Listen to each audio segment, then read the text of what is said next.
So, welcome everyone to the Profitable Franchisees podcast. My name's Tracey and I'm your host.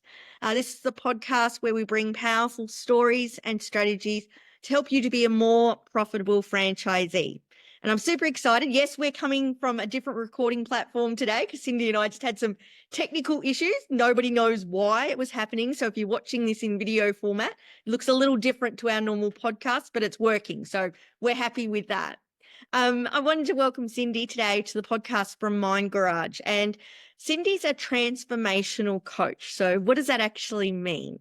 So she basically helps people break out of some old patterns, manifest into what they want for the future and for themselves, and help them to pretty much step into the life that they were meant to lead. And so as a coach and a speaker, that's what she specializes in. And I actually met Cindy at a conference where we were both speaking at, and I was really intrigued by what she was talking about. And I thought this would really add value to you guys around learning how to actually set goals and to actually make them, come to fruition. Why is it that we don't often get our goals set? So first of all, welcome, Cindy. Glad to have you on the podcast today. Oh, thank you, Trace. So lovely to be here with your amazing community. I think what you're doing here is helping people be more and more successful. So however I can add value in that space, yeah, absolutely. I'm here. I'm all yours. I'm all yours, mate.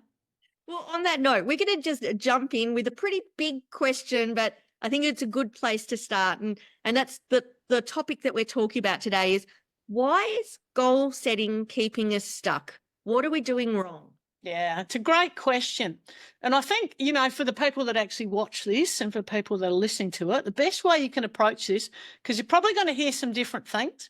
You're probably going to hear some stuff that you haven't heard before. So just bring a curiosity to it, like a what if, and bring a bit of an open mind to it as well. So what is it about goal setting that keeps us stuck? Now, I'm not throwing goal setting out like throwing the baby out with the bathwater. I think, goal setting is really terrific. And your podcast, Trace, on goal setting was great value. It had some great tips about how to really nut in and do it well. But there's a key piece missing from most people's goal setting, and that is that they are setting goals from their current identity. And so they are setting it from a space of absence, and they're setting it from a space of being in a past identity. So in that space, the subconscious is always going to be working against you, and you're going to find success really difficult in that space. So let's just go back a little step there. When you talk about identity, what does that actually mean? Is that what we think and feel and see about ourselves? Or how would you describe what identity actually is? Yeah, beautiful. Love that. Identity is that vision that we have of ourself. It's the vision of it, but it is also the feeling of it, so the emotional state of it. And from that emotional state comes an embodiment of it, so a neurological embodiment of it. So it's the full package. It's the vision, it's the heart, but I think most importantly, and this is where we fall down, it's the neurological state of self. Okay. Does that make sense, Trace? Yeah, dive a little deeper into that and turn it into some practical layman's terms of how that actually happens or feels, or, because I know when we were chatting, guys, I don't know if that was at the conference or when we were chatting last week, but you sort of said that maybe I'll get this wrong, but 95% of our thoughts are actually past thoughts. So does that sort of play into this identity, neurological state? That's the expression there of it. So let's say like our current identity, most of us have 60 to 70,000 thoughts a day, and over 95% of those are the same as what we had the previous days, right? Now that blows my mind, right? Because our actions and our behaviours and our patterns are reflective of those. And let me give you an example. I bet you slept on the same side of the bed as what you did the previous nights, right? And you probably reached out and switched off your alarm with the same hand, if not the same finger, brushed your teeth in the same pattern of movement with the same hand, showered and washed yourself in a sequence, that was known to you. And you probably even dry yourself, this body part first and this next. You drive the same way to work, to have the same lunch, see the same people, right? So in that way, there is a whole pile of repetition in our life, which is reflective of our current self and our past self. So majority of the time, when we're living and we're speaking in this state, we're actually operating from a version of our past self, our old beliefs, our old thoughts, our old patterns of behaviours, right? And so in that state, when we set a goal, right, and then let's say we set a goal, let's give you a common one, as a franchise earner, this year I want to earn an extra 500,000, right? Let's say turnover, an extra 500,000. That might be a really common financial goal for people, right? And we set that when we say, I want to earn an extra $500,000, you're saying it from the identity of your current self, and there is already a space that exists. Because in saying that's what you want, you acknowledge that you don't have it at the moment. If you say from a health perspective, I want to lose 10 kilograms, all right, you're automatically embedding the old self because you're saying that you're 10 kilograms heavier. If you say that I want to run a 3.5-hour marathon, the mere fact that I say those words and write those words, that I want to run a 3.5-hour marathon, assumes automatically in your subconscious that you can't do that yet, that you are 10 kilos heavier. Your subconscious goes, yeah, you're 10 kilos heavier. When you set the financial goal, your subconscious goes, yeah, you haven't got it yet. So you're already there is a gap between where you want to be and where you are now. And then when we make our best efforts and we try and achieve those things, we're actually doing it from this version of ourselves. All right, and we try really hard and we push at it and we push at it, and it actually feels like hard work because you're actually battling with your subconscious mind and all the things you know to be true from your past, and you're trying to create something new from an old self, all right? From the belief that, possibly the old belief might play out that, I'm no good with money, or I'm fear-based, and, I'm scared to fail, or, imposter syndrome, or I'm not good enough. Do you know what I mean? Like those old beliefs, they play out, they jump in. So when you go to make a decision from the old self to try and get towards earning that extra 500,000, this old voice comes out and says, oh, geez, what if? What if it doesn't work, right?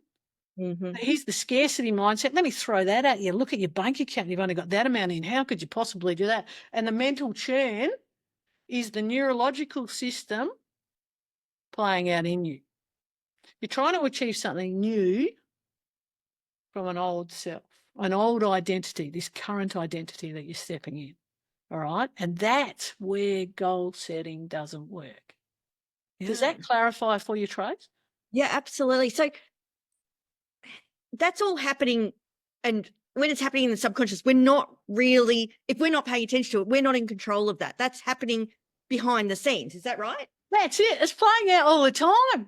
It's playing out unconsciously. And remember the example that I gave you of you slept on the same side of the bed and you brushed your teeth and, you showered in the same way and you dried yourself and you drive the same way. And, you can do a million things while you're driving, right? Because it's all automatic. It's all locked into the subconscious self. And it's not just the driving of the car and the brushing of the teeth. It's all the things that you are and you say about yourself. It's not just that simple set of behaviours. And you're not aware of it. You're on autopilot. And we want to disrupt that in order to create something new. Because to keep in the automatic pilot and then try and create something new is just too hard. Yeah. It's really too hard on yourself. And that's where I feel a great deal of empathy and compassion for people who set goals and try really hard, and they try and turn up to the gym and they can't because they're battling themselves. Yeah. It's why so many people, like, go back to that analogy of like New Year's resolutions, why so many people miss them. My joke is always like, gyms often put out, packages in January, New Year's resolutions and things. And I always say, well, by Easter, they should probably turn their gym into a bar and they'd actually get more of their members back. But this is why the number of business owners I talk to who say, oh, I've set the goal, I've set this so many times and I've just never been able to achieve it. And they get to a point of frustration and saying, why am I even setting the goals? Because I never achieved them anyway. And they give up. I know. That's so sad. That's so sad because they really want to achieve that, right? And that's what we're talking about. And that's what you hear. You hear people in frustration going, I really want this, right? I really want to drop the weight. I really want to get fit. I really want to earn more money. I really want my franchise to be the most successful in Australia, right? And I'm trying so bloody hard, right? And it's not through lack of effort. This is not about motivation or drive or, discipline, Only willpower and discipline from the old self is really short term. It's exhausting. What we want to do is acknowledge from a quantum physics perspective, if we are to create an identity based on a future self, then the effort and the actions become effortless. The decision making becomes so clear because we have already stepped into, believe, and know in every cell of our body that we are that future self, that future identity that has achieved all of that success, that has created all that you want to create, whatever success is for you. That when you come at it from a space of that and you truly embed that new identity, honestly, the physical environment, it becomes effortless and fun and joyful, and you play in the quantum space and you manifest from that space. You don't do this push hard against yourself, push hard against everything. So I want to ask a little mini question before the big, Go. the bigger question is all about, what are the practical steps? But one of the common tasks people do is when they're setting goals is to do a vision board. They sit down, magazines, cut out all the pictures and stuff, and they spend a lot of time doing it, but they still don't achieve their goals. Is that why? Because we might have that vision board, but we're still in this old self where it's like seeing a picture in a magazine. It's not us yet. There it is. You've hit the nail on the head. Well, I love vision boards. I've done vision boards, all right, because they are a visual representation of where it is that you want to go, whatever it is you want to create.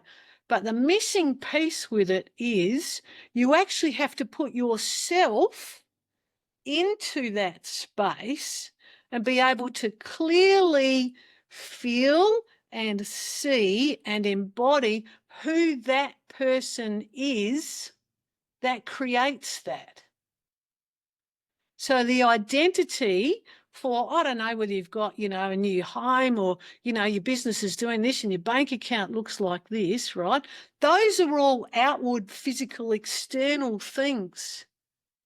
But the focus and the energy needs to be invested in changing this identity at a mental level, at a heart level, so that you feel the joy and the gratitude and the confidence and the love and the passion and the strength and the resilience and all the things that future person would feel in that space of being that successful business owner. And you feel it so strongly that you can feel your cells in your body vibrating at that operating level. Now, when you get to that space of embodying it at a cellular level, that is when you start embodying change. That is when change occurs. So the vision board is a good one piece, but it's not the key piece. I think that having a clear dream and vision of where you want to go, so it plays out like a movie, but you've got to put yourself in the movie. All right? For my own life, with what I'm creating in the next chapter of my life, dare I ask for more? It's very clear that when I go into that on a daily basis, I embed it on a daily basis, that I go into it and the movie plays out and I can see myself doing a specific thing, but there is this energetic, physical feeling emotionally.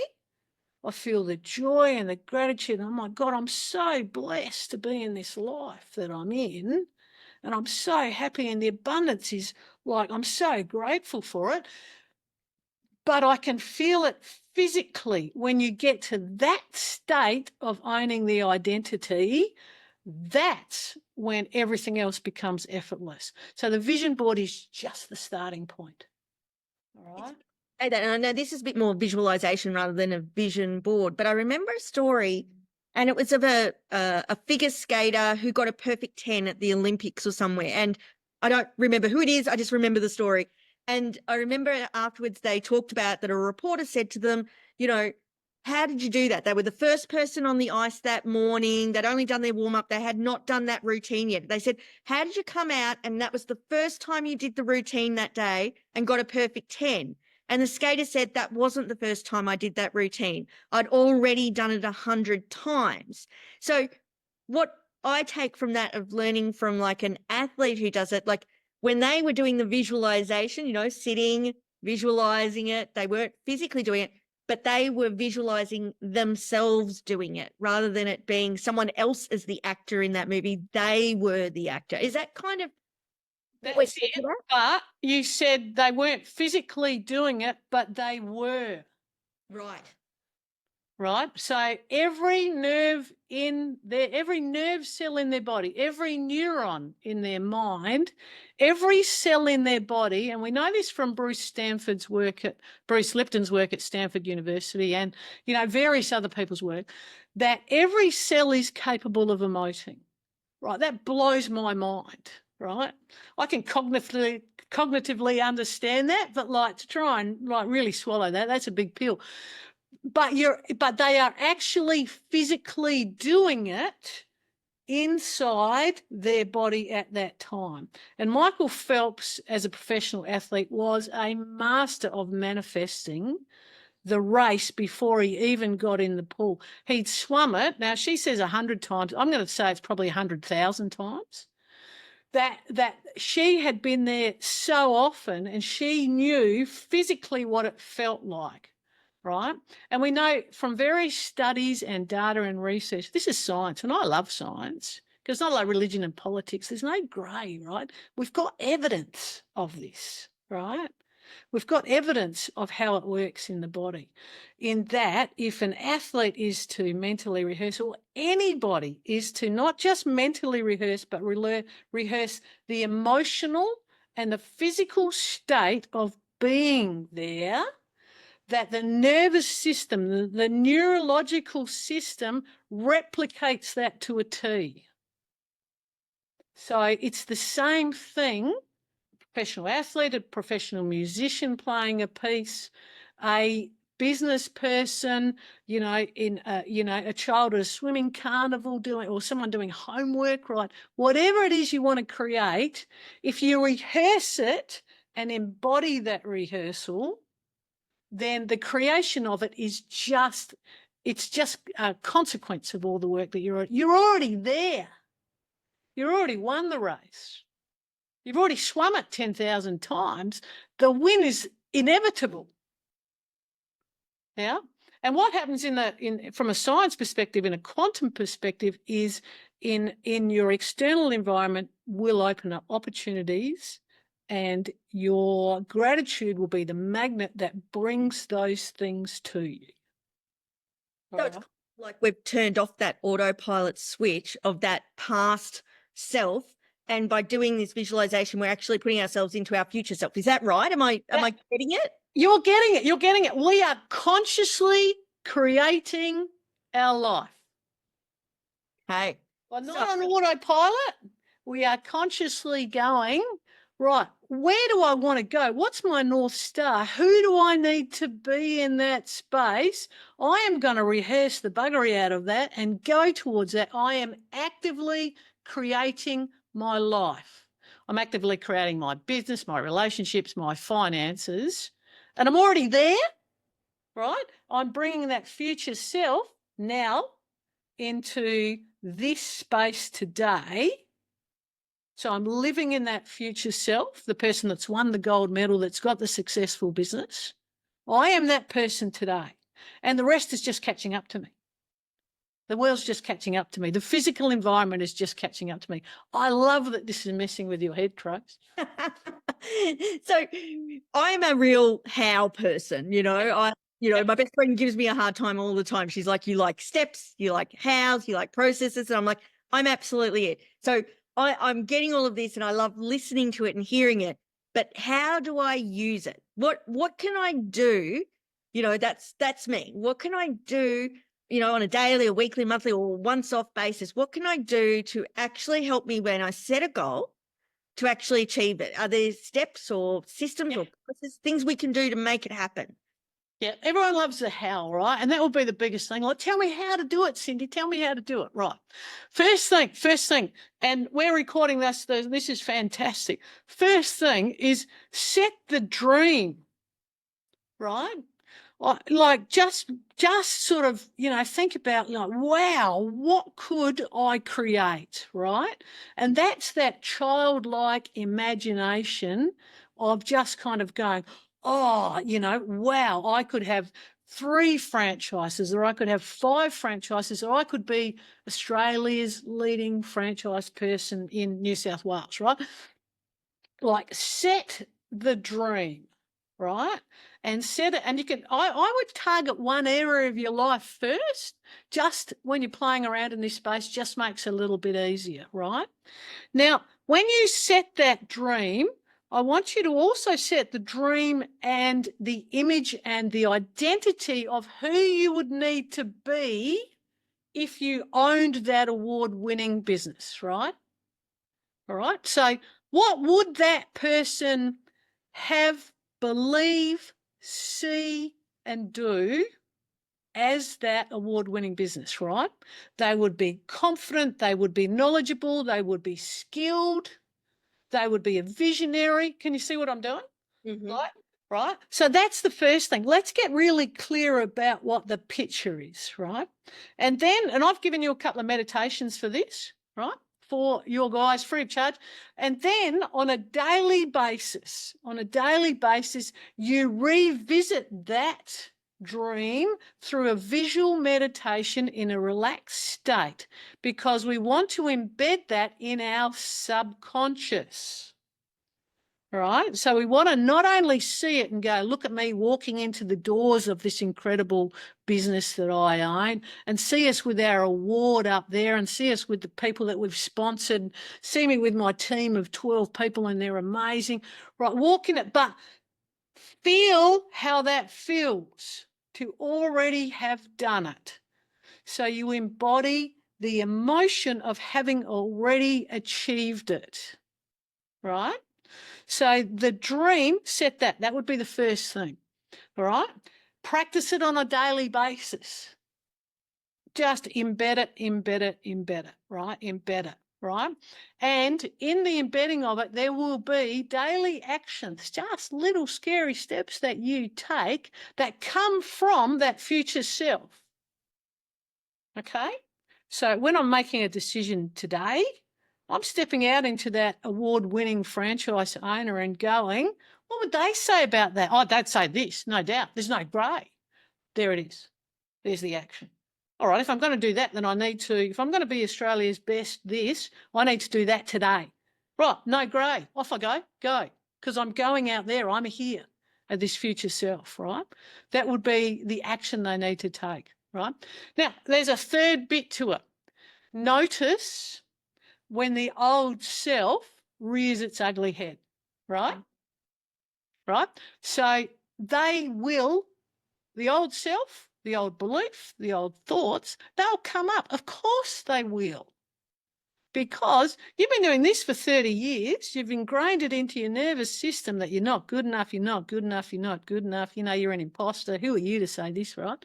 And it's clumped a degree of neurons together in your brain, neurons that fire together, wire together. So you've got like this super highway of not good enough, not good enough, not good enough, right? And you've just got this little track coming in going, you're brilliant, you're amazing, you're confident, you're award-winning, right? So we want to embed that and make that big. Well, you need to let this go. So as soon as you see it come up, observe it, go, oh, there you are. And a client of mine does this. She winds down the window in her car. She takes the old self and she goes out the window, out you go. And then she winds it back up and then she roars off into the future, right? So that she says goodbye. She acknowledges it. She sees the old self. She lets it go, all right? And then her energy goes into embedding the new. Stand up, taller, confident, that's me, right? That would be the next piece that I would do, right? Does that make sense? Absolutely. It's amazing how often people say, I know I should be manifesting. I know I should be meditating. I know I should be visualizing, but oftentimes, the big one is like, oh, meditating. What do you do? It's not like you're sitting there going, there's guided meditations you can do to help you. And, probably you've said something that I've never really clicked before, but when you're actually meditating, it's not about being in a peaceful state necessarily. It's how do we turn off that old person and allow the new one to come in for what we want to achieve in this situation that we're talking about. Would that sound right? Am I on track? Yeah, absolutely you are. And I think, we're really hard on ourselves, right? Yeah. I am my own worst critic. And one of the things, for example, here's what I noticed, in the past, I used to look in the mirror and I'd be really critical, right? But that is, once that snuck in, I went, oh, look at that. I am the observer of that critical self now, from a higher self, from the metacognition. You know how your mind can actually observe itself? That's cool, right? Metacognition is cool. You can actually see yourself getting really angry, right? So bring metacognition in and go, oh, there's the old story going on about me, saying that, you're this and you're that. It's negative, right? Now that's when you have choice. That's when you can say, is this healthy and helpful? Right? I might keep it. If it's not, I'm chucking it out the window, I'm driving on. Okay? So letting it go. Actually saying, enough, that's the old self, enough, done. One of my clients sweeps it across their body. She goes, whoop, that's it, you're gone. Okay, I had an athlete, he was a surfer. The little voice would come up, the old self would come up, sitting on the beach just before they went in the water, and they were looking out at the waves in the professional circuit, and the little voice would come up. And he used to go, off you go. Right? So in that space. Does it help? Like, I've noticed when you're talking about that, like people throwing things out a window or pushing the energy across, does it help when you turn that thought into like a physical movement? Does that add power to it? Is that why you suggest people do that? Yes, very much so. The embodiment of the new is also, part of owning it. You'll notice when I speak about my future self, I'll actually stand up taller. Like my shoulders will go back. Right? My voice will change. It becomes more authoritative. All right? That is, we are not separate from our bodies. We never have been. All right? So the embodiment of it and doing a physical action is really powerful. It's really powerful in terms of stepping out of the old and bringing in the new. It's the kinesthetic reinforcement of it. Yeah. It's funny because, a tip, I've never really thought about it before to turn it into, helping your future goals. But, a strategy people often say is, if you have someone on the phone and they get confrontational, I always say to people, stand up. Because when you stand up, you feel in a more powerful position to take that phone call. But I've never really thought about that. Like when you're talking about your future self, like why not stand up and be proud and puff out your chest and go, hey, no, this is you're embodying who you are becoming rather than who you have been in the past. That's it. That's it in a nutshell. Now, our nervous system, you know, doesn't get the words, but it gets the posture, right? So, you know, if you fake a smile, we know that even if you don't feel like smiling, that because you're using these muscles, that your hormones are changing and making you happy because your body's going, oh, you're doing that. If you slow down your breath and decrease the speed of your exhalation, right? You know, the 4 in, 8 out breath, the anxiety breath. If you slow down your exhalation, your body goes, oh, she's slowing down her breath. She must be more relaxed. Let's switch over to the parasympathetic nervous system. So the body is this innate intelligence that we just don't make the best use of. All right. So we can tapping into the physical nature of our future self is critical. It's key. And it's fun. It's so much fun. There's so much joy in being in the future self. There's so much fun in letting go of the old and kicking that out the door. There's a couple other things I reckon to add as well, right? So we've got those 3 steps. You know, your physical environment is really important. So, you know, if you're trying to, you know, lose weight and you've got on the fridge, you've got all the pizza takeaway things, or do you know what I mean? Like if your pantry's filled with chips, it's just not going to help. If you're talking to people that are reinforcing your old self, then that's going to be more difficult to break. And I'm not about clearing out the address book by, you know, ringing people up and saying, you know, off you go. It's just with all the love and kindness. If you're trying to achieve a future self that is this highly successful person who's doing all these amazing things and runs a beautiful team, and you've got all the abundance in the world, surround yourself with people that have already done it, that are successful, so it normalizes success for you. All right. So you see more and more what success looks like.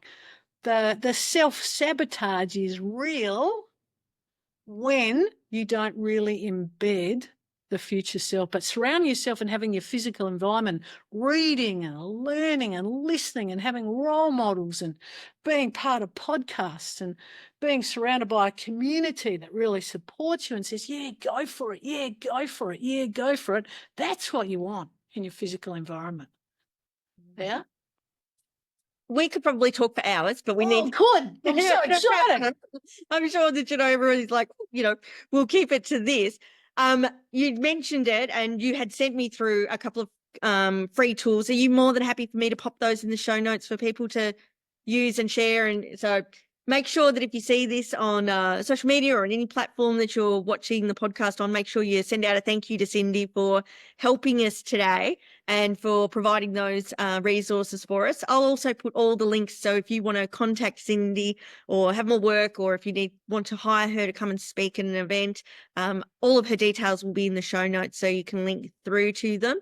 I want to say with my gratitude, thank you so much for coming and sharing with us and just putting a little bit of a different light on it to help a lot of us. There was a couple of key words you said there that I hear clients say all the time, things like self-sabotage and imposter syndrome. And so if those are words that you've used now or in the past, this is certainly something. Go back, re-listen to the podcast, slow it down, take notes on those steps that Cindy has given us to help us to start actually achieving those goals we set, because I think that's the thing I love most of what you said is that you deserve to have those goals. You know, we're here to help you to achieve them. So thank you so much for joining us today, Cindy. It was such a pleasure to have you as always and to chat. We really appreciate you coming onto the podcast. Oh, absolute pleasure, Tracey, and every success to your community. You know, there's just have lots of fun going out and do it, guys. Thank you so much, Trace. Pleasure. And just as a reminder for everyone, if you're not yet signed up to the Franchisee Profit Pulse newsletter that comes out every fortnight with strategies to help you to be more profitable, make sure you head over to my website at traceyleak.com and sign up for that. It's a great little accompaniment to the podcast. And so we'll see you again next week, guys. Thanks for joining us. Bye.